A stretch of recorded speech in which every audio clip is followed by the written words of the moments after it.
Hello friends, the Bhil boy Rahul YouTube চ্যানেলে তোমাদের আরও একবার অনেক অনেক স্বাগত জানিয়ে আমি আমার আজকের ভিডিওটি শুরু করছি।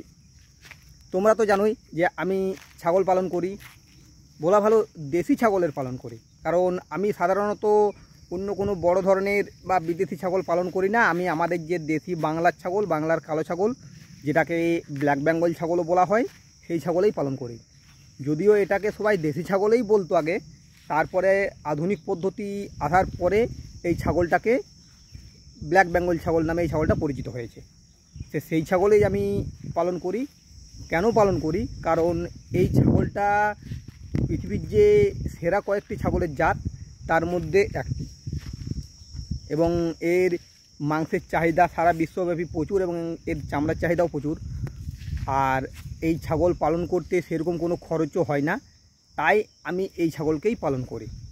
আমিও পারলে বা চাইলে, পারলে না অবশ্যই পারি, কিন্তু আমিও চাইলেই আমি অন্য ধরনের বিদেশি ছাগল পালন করতেই পারি। কিন্তু আমি একটা জিনিস ভালোভাবেই দেখি যে এই ছাগল পালনে খরচটা কম, লাভটা বেশি, পরিশ্রমও কম। তাই আমি অন্য ছাগলের দিকে না গিয়ে আমি দেশি ছাগলেই এসেছি। দেশি ছাগলের প্রতি আমার ঝোঁকটা বেশি, এই ছাগলের লাভটাও বেশি, তাই আমি দেশি ছাগলেই পালন করি। তো এখন আমি ছাগলগুলোকে নিয়ে মাঠে চড়াতে এসেছি। আজকে সকাল থেকে একটু মেঘলা আবহাওয়া আছে। কয়েকদিন যা রোদ গরম দিয়েছে তার পরে এইরকম মেঘলা আবহাওয়া প্রত্যেকেরই ভালো লাগে। যদিও বৃষ্টির এখনও পর্যন্ত দেখা পাওয়া যায়নি, তবুও এইরকম আবহাওয়া সত্যিই খুব ভালো লাগছে। যে হারে রোদটা এবছর পড়েছে, মনে হচ্ছে মানুষ পাগল হয়ে যাবে এরকম গরমে। তো যাই হোক, আমাকে তো আসতেই হবে ছাগল চড়াতে, কারণ আমি মাঠে ঘাটে ছাগল চড়াই। আর এই কারণেই আমাকে আসতে, আরও বিশেষ করে আসতে হবে, কারণ আমার যে প্রধান ইনকাম হলো এই ছাগল পালন। এই ছাগল থেকেই আমি কিন্তু আমার যে ইনকাম সেটা আমি করি। অন্যান্য ছোটোখাটো হয়তো ইনকাম কিছু করি, কিন্তু সেরকম বড় কিছু আমি এই ছাগল পালন ছাড়া করি না। তাই আমার প্রধান ইনকাম হচ্ছে ছাগল পালন। কীরকম পজিশানে এখন ছাগলগুলো চড়ছে একবার দেখো। এই যে এখানে সব ছাগলগুলো এই মুহূর্তে এখন আমি 19টা ছাগলকে চড়াতে নিয়ে এসেছি। তোমরা বলতেই পারো যে যেহেতু আমার প্রধান ইনকাম এই ছাগল পালন, তাহলে আমি এত কম ছাগল কেন রেখেছি? স্বাভাবিক, এই প্রশ্নটা ওঠা স্বাভাবিক। কিন্তু আসলে ব্যাপারটা হচ্ছে কি, আমারও ছাগল ছিল, অনেক ছাগল ছিল, মোটামুটি সর্বোচ্চ 70টা পর্যন্ত আমার ছাগল ছিল। তো এখন আমি একবার ছাগলগুলোকে সব কমিয়ে দিলাম। কারণ কি, যখন এই ধরনের ছাগল একসাথে অনেক পালন করব, তখন সেই ছাগলগুলোকে রাখার জন্য প্রচুর বড় জায়গা দরকার। আমার হয়তো যে ঘরটা আছে সেই ঘরটা খুব বড় ঘর নয়। আর হ্যাঁ, পারলে আমি বড় ঘর করতে পারি, কিন্তু তাদের রাখতেও এমনি দিনভর রাখার জন্য একটা বড় জায়গা দরকার। সেটা আমার এক প্রকার নাই বললেই চলে। অনেকেই বলতে পারে যে এই 19টা ছাগল নিয়ে আমি কী এমন রোজগার বেশি করে ফেলবো। দুটো অবশ্য বাড়িতে আছে, 19 আর 2 21টা ছাগল। তো বাড়িতে যে দুটো আছে সে দুটো ছোটো। হ্যাঁ, স্বাভাবিক 19টা ছাগল নিয়ে হয়তো খুব বেশি ইনকাম করা সম্ভব হবে না, কিন্তু তোমাকে যদি ইনকামটা কন্টিনিউ করে যেতে হয়, তাহলে তোমাকে একবার করে কিন্তু ছাগল কমাতে হবে। যখন এক গাদা হয়ে যায় না কোনো কিছু, তখন কিন্তু দেখবে তাদের গ্রোথে প্রবলেম হয়, বিভিন্ন রোগ দেখা দেয়, সব কিছুই দেখা দেয়।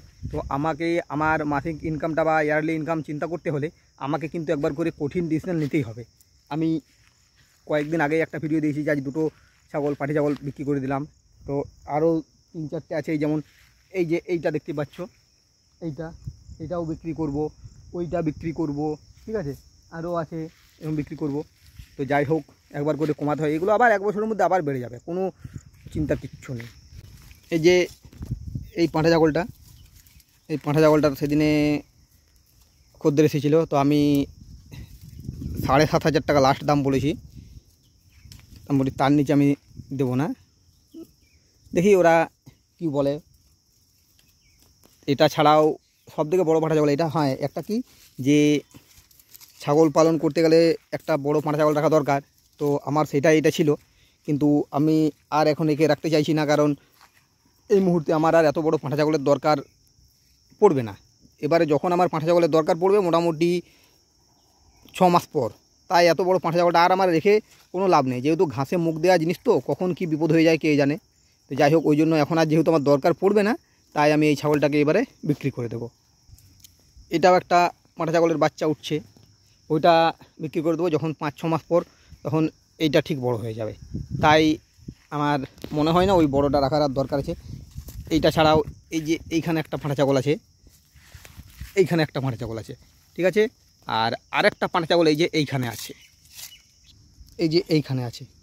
এইগুলোর মধ্যে ঠিক আছে, এই 1, 2, 3, 4টে ছাগল, এই 4টে ছাগলের মধ্যে 3টে পাঁঠা ছাগলকে আমি বিক্রি করব, আর একটা আমার বাড়িতে থাকবে। এইটা ছাড়াও এই যে একটা আছে, এই পাঁঠা ছাগলটাকেও আমি বিক্রি করে দেবো। এছাড়াও একটা খাসি বাচ্চা আছে, এই যে এইটা একটা খাসি ছাগলের বাচ্চা। এটা মোটামুটি ওই অজ্ঞান পৌষ মাস নাগাদ তাকে বড় হয়ে যাবে, তখন বিক্রি করব। মানে এই বড় পাঁঠাটা ছাড়াও আমার 4-5টা পাঁঠা ছাগল, একটা খাসি ছাগলের বাচ্চা আছে। মানে ওই 5টা বাচ্চার এই একটা ঠিক আছে, ছোটাই ধরো, ছোটা বাচ্চা আছে বড়টা ছাড়াও।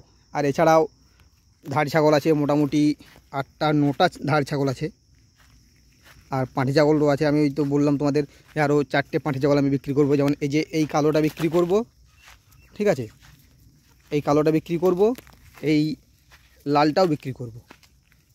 আর আরও দুটো তোমাদের দেখাই, এই যে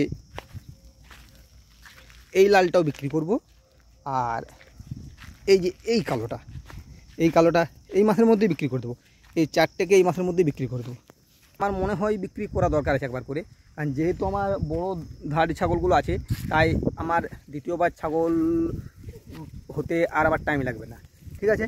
আর তাছাড়াও যখন আমি এই যে ভিড়টা একবার কমাবো, এরপরে যে ছাগল হবে, যখন ভিড় হয়ে যায় না, সব থেকে বেশি প্রবলেম হয় ছোটো বাচ্চাগুলোকে নিয়ে। তাই যখন আমি এই ভিড়গুলো একবার কমাবো, তার এরপরে যে ছাগল বাচ্চাগুলো হবে, সেগুলো হতে খুব মানে তাড়াতাড়ি বড় হতে পারবে, সব কিছুই পারবে, তাদের খাবারটা ঠিকঠাক হবে। আর ছাগল পালনে লাভ করতে গেলে তোমাকে সঠিক সময়ে ছাগল ছাড়তে জানতে হবে। তুমি যদি সঠিক সময়ে ছাগল ছাড়তে পারো, তাহলে তোমাকে ছাগলে লাভ নিয়ে আর চিন্তা করতে হবে না। তো আমিও সেই পথেই এগিয়ে যাই। আজ 6 বছর 7 বছর ধরে আমি ছাগল পালন করছি, সেইভাবেই আমিও চলছি। হ্যাঁ, খরচা কিছু করতে হয়, সামান্য কিছু, খুব বেশি দেশি ছাগলে খরচা করা যায় না, বা করি না, আমিও করি না। দেশি ছাগলে করার দরকারও পড়ে না, ঠিক আছে। আমার মনে হয় দেশি ছাগল পালনে কোনো খরচাই হয় না। আর আরেকটা কি, যেহেতু আমার প্রধান ইনকাম সোর্স এই ছাগল পালন, তাই আমাকে ছাগলের দিকে একটু বেশি যত্ন করতে হয়, একটু নজরটাও বেশি দিতে হয়। তাই সব কিছু ঠিকঠাক রেখে আমাকে ছাগল পালন করতে হয়। যদিও তোমাদের দেখে মনে হতে পারে আমার ছাগলগুলো একটু ছোটো ছাগল, স্বাভাবিক একটু ছোটো, অন্যান্য ছাগলের তুলনায় আমার ছাগলগুলো একটু ছোটো। আমারগুলো একবার পিওর দেশি, যেটাকে বলে, কোনো ক্রস ব্রিড কিন্তু আমার ছাগলগুলো নয়, পিওর দেশি। তাই পিওর দেশি ছাগল একটু ছোটো হয়। তুমি যখনই ক্রস ব্রিড করবে, তখনই এই ছাগলটাকে তোমার একটু বড় মনে হবে। এই যে বড় পাঁঠাটা বললাম, যারা নিতে এসেছিল তারা বড় ছাগল কিনে এনেছে, ও দেশি পাঁঠা ছাগল খুঁজছে, তার জন্য ওরা নিতে এসেছিল। যাই হোক, তো আমারটা একবারে পিওর দেশি ছাগল, কোনো ক্রস না। যাই হোক, ভিডিওটা আর বেশি বড় করছি না, আমার ভিডিওটা আমি এখানেই শেষ করছি। যদি আমার ভিডিওটা তোমাদের ভালো লাগে, তো ভিডিওটিকে লাইক, কমেন্ট ও শেয়ার অবশ্যই করো। আর আমার চ্যানেলের বেশিরভাগ ভিউয়ার্সই আমি দেখছি তারা নিউ ভিউয়ার্স, তাদের কাছে আমি অনুরোধ করছি তোমরা আমার চ্যানেলটিকে সাবস্ক্রাইব করো। আজকের মতো এই পর্যন্তই, এরপরে তোমাদের সাথে দেখা হবে নেক্সট ভিডিওতে। ধন্যবাদ।